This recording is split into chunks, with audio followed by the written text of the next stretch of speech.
For years, my family had treated me like their personal financial safety net, but the moment I dared to cut the purse strings, I was branded a villain. The transformation from devoted daughter to family pariah was as swift as it was painful. Looking back, there had been countless red flags I'd chosen to ignore. Birthdays where my brother Mark would receive lavish gifts while I was handed practical items like socks or winter coats. Family vacations where his clan basked in the spotlight while I sat in the shadows, nursing my quiet disappointment. It's just how parents are, I'd tell myself, swallowing the bitter pill of favoritism. I'd always been self-sufficient, never demanding the attention or validation that seemed to flow so naturally toward Mark. The disparity grew even more pronounced after he married Becky and welcomed their first son, Jason. Suddenly, Mark wasn't just the favorite. He was the golden child who had given our parents the precious gift of grandchildren. Their eyes sparkled with pride whenever they spoke of being grandparents, while I felt like a ghost haunting the periphery of my own family. Still, I buried my hurt beneath a mountain of rationalization. Family helps family became my mantra, a sacred oath I'd repeat to myself like a prayer. But everything began to unravel when Mark lost his job at the end of last year. The retail chain he worked for had started shuttering locations, and his store was among the first casualties. My heart genuinely ached for him.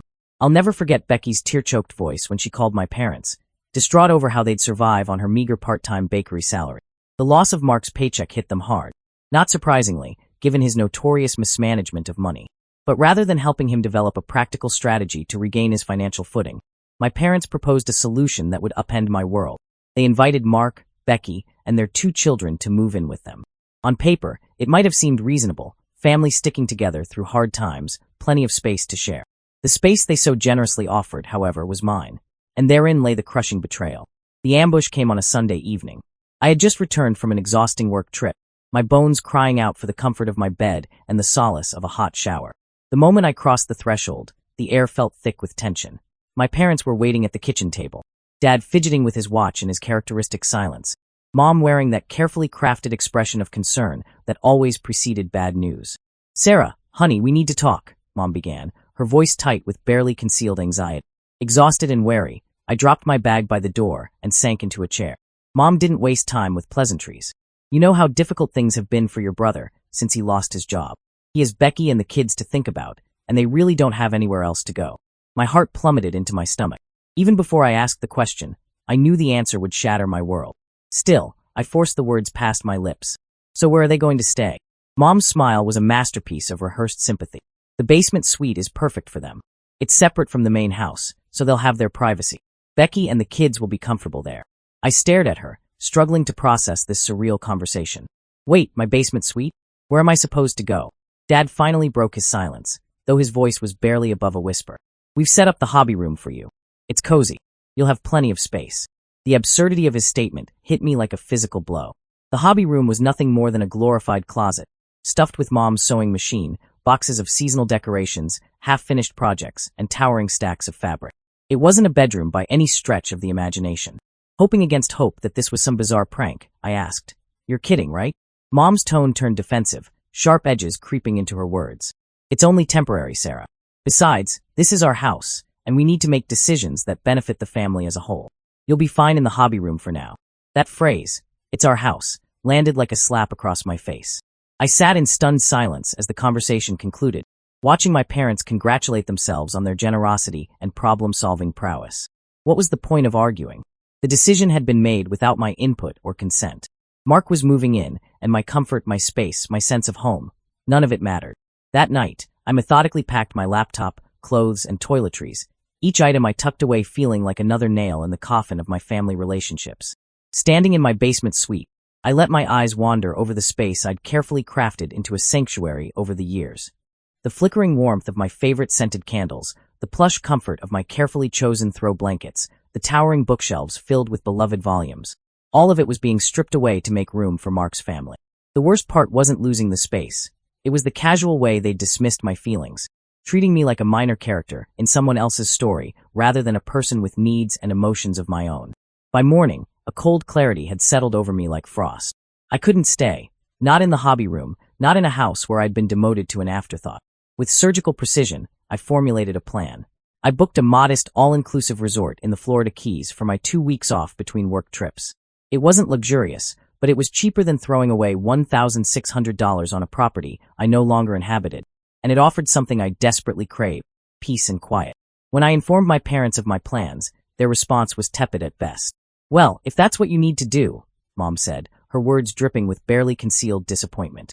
But the real storm didn't break until after I'd left. 2 days into my resort stay, my phone lit up with a message that made my blood run cold. "Mom, Sarah, where's the money for rent and groceries this month? We're counting on it to help support Mark and the kids." I stared at the message, my mind refusing to process the audacity of the request. When I called her back, the conversation spiraled into a surreal nightmare. "Mom, I don't live there anymore. Why would I pay rent? Because we're still family, Sarah. You know we're all in a bind right now, and Mark needs that space more than you do. But you gave away my space. I'm not even their dash." At that point, Dad got on the line, his voice harder than I'd ever heard it. "You can't just leave your family hanging like this. We raised you better than that." It was like arguing with a brick wall. No matter what I said, they kept circling back to the same points. I was selfish, I was abandoning my family, I had a responsibility to fix Mark's problems. Then Mark called, adding his voice to the chorus of guilt. "Sarah, you don't understand. I have a family to take care of. You don't need the space like we do." Something in me snapped. "Mark, when you had your job, did you ever send Mom and Dad money to help out? No, you spent it all on yourself. So why am I supposed to bail you out now?" The question hung in the air like smoke, temporarily silencing him. I was trembling with rage by the time the call ended. For years, I'd been the one holding everything together, making the payments, being the responsible one. And for what? To be evicted from my own space and accused of selfishness for daring to stand my ground?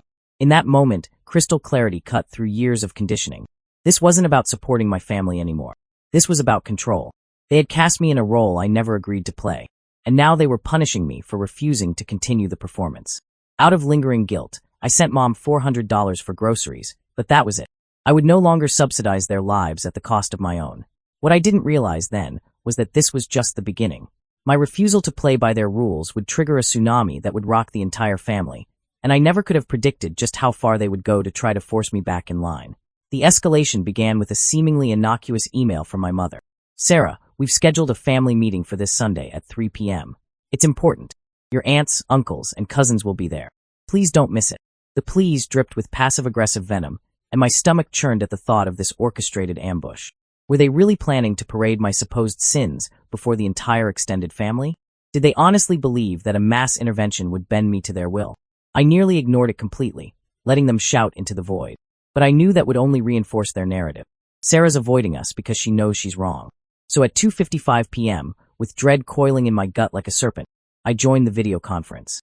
The screen loaded to reveal a gallery of judgmental faces: my parents, Mark, Aunt Linda, Uncle Gary, Cousin Rachel, and various relatives who typically only surfaced at weddings and Christmas dinners.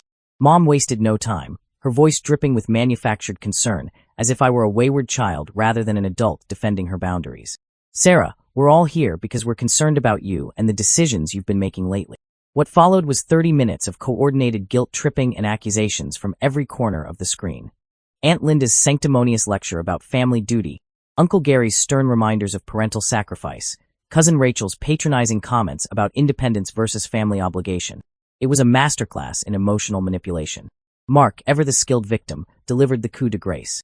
"Do you know how hard it is for Becky and me right now? The kids don't understand why their aunt suddenly doesn't care about them. Jason asked me the other day why you don't want to see them anymore. What am I supposed to tell him?" The words struck like arrows, each one precisely aimed at my heart. I adored my nephews, and Mark knew exactly how to weaponize that love against me. But as my hands trembled over the keyboard, something crystallized within me, a steel core of resolve I hadn't known I possessed. Taking a deep breath, I unmuted myself. "Look," I began, my voice steadier than I felt, "I love this family. I do. And I've been helping for years, paying rent, buying groceries, doing whatever I could to keep things running. But this is too much." Mom's expression tightened, but I pressed on. "I'm not living at home anymore. You gave my space away without even asking me, and now you're expecting me to keep paying for it. That's not fair. You're all acting like I'm abandoning you, but I'm just trying to take care of myself for once." Turning to Mark's video square, I continued, my voice gaining strength. "You're my brother, and I care about you, but you've never been responsible with your money. When you had a job, did you send money to Mom and Dad to help out? No, you spent it on yourself. And now when you're in trouble, suddenly I'm the bad guy for not bailing you out." The silence that followed was deafening.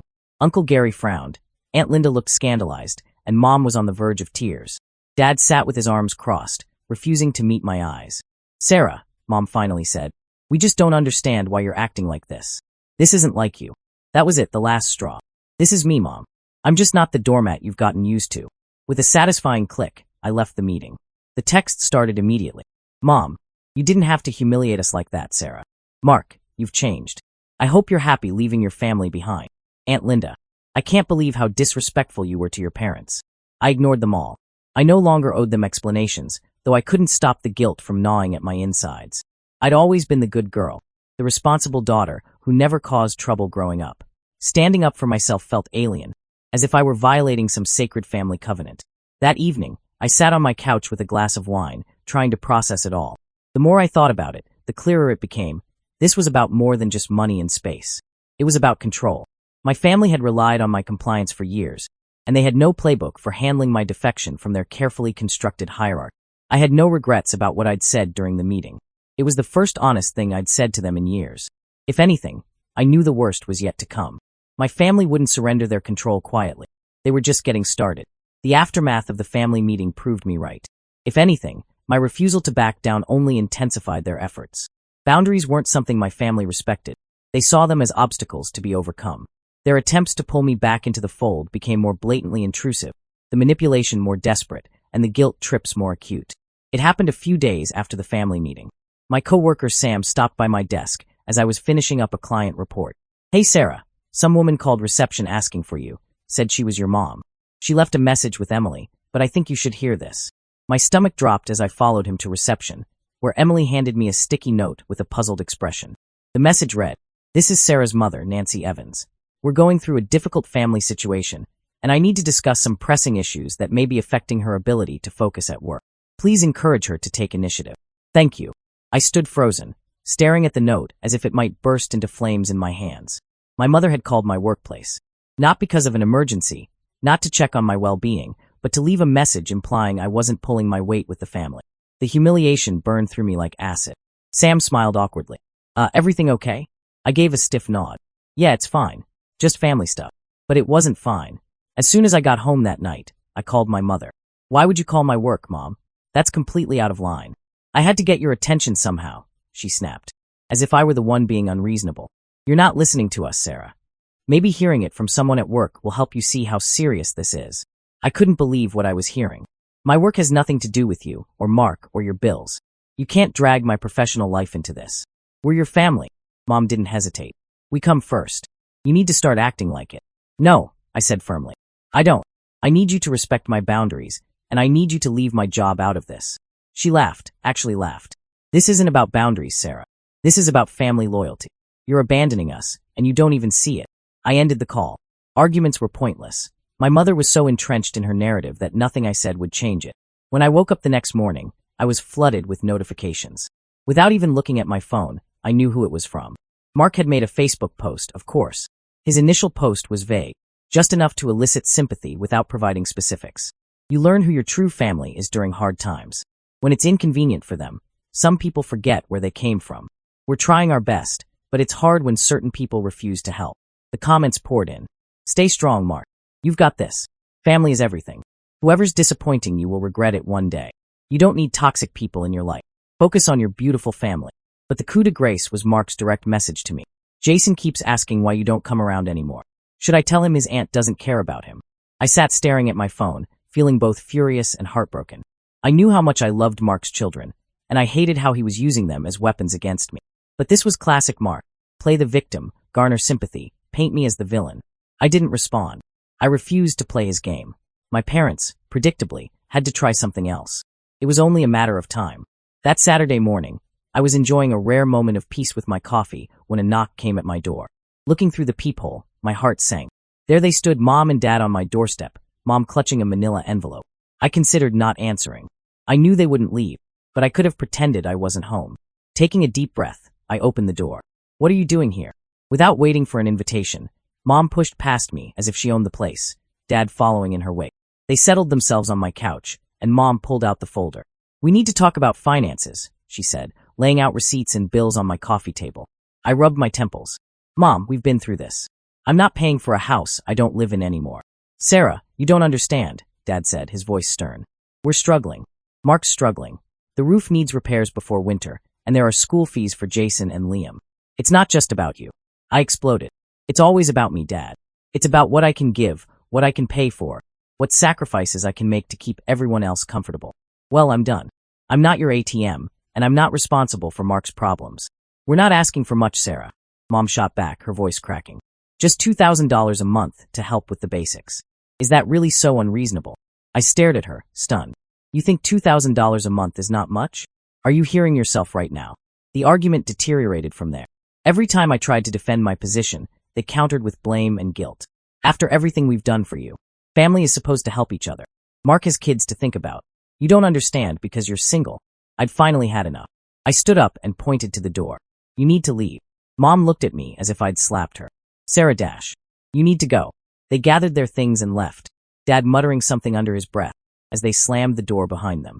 I collapsed onto the couch, feeling like I'd just run a marathon.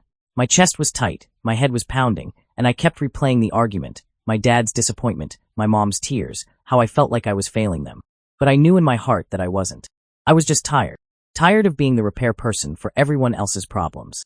Tired of being the good daughter who sacrificed everything for others.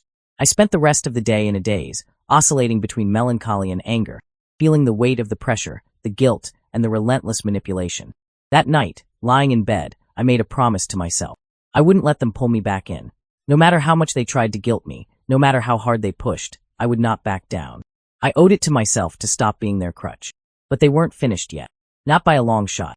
After my parents' surprise visit and their outrageous demand for $2,000 per month, I thought I'd seen every trick in their playbook.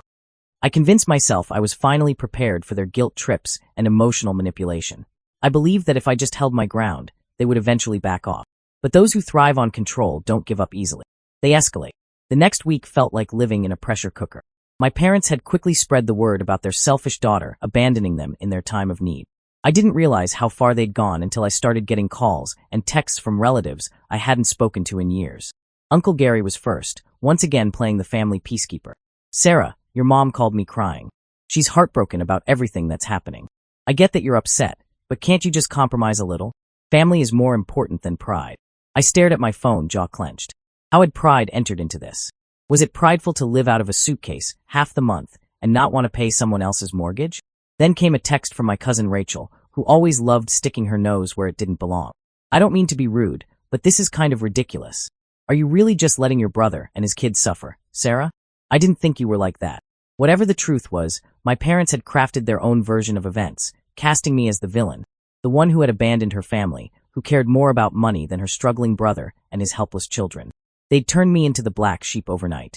And of course, Mark seized the opportunity to fan the flames, his social media posts becoming more pointed and bitter.